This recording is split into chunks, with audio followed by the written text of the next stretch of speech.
ভীষণ আম মাখা খেতে ইচ্ছে করছিল, আর সেজন্য কয়েকটা কাঁচা আম নিয়ে কাটতে বসে গেলাম। আর এই আম মাখা কিন্তু আমি ডিফারেন্ট ওয়েতে বানাই। সো আমের স্কিনটা পিল করে নিচ্ছি। আর সবচেয়ে মজার ব্যাপার হলো এই পিলারটা দিয়েই আবার আমকে আমি পাতলা পাতলা করে কেচে নিচ্ছি। আমার মতো এইভাবে আম কাটেন কারা কারা, কমেন্ট করবেন প্লিজ। আর আমের দিনে এই কাঁচা আম মাখাটা কিন্তু না খেলেই না। তো সবগুলো আমি পিল করে সুন্দর করে কেচে নিয়েছি। এইবার মাখানোর পালা।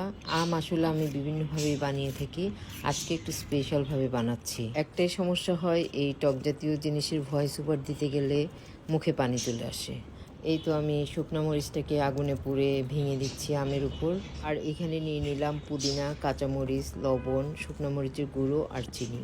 লবণ দিয়ে পুদিনা আর কাঁচামরিচটাকে ভালো করে মেখে এবার একসাথে সবগুলো আমের উপর ঢেলে আমটা ভালো করে মেখে নিই। পুদিনা, কাঁচামরিচ, শুকনো মরিচের ঝাল ঝাল ফ্লেভার, আমের টক, চিনির মিষ্টি সব মিলেমিশে একাকার।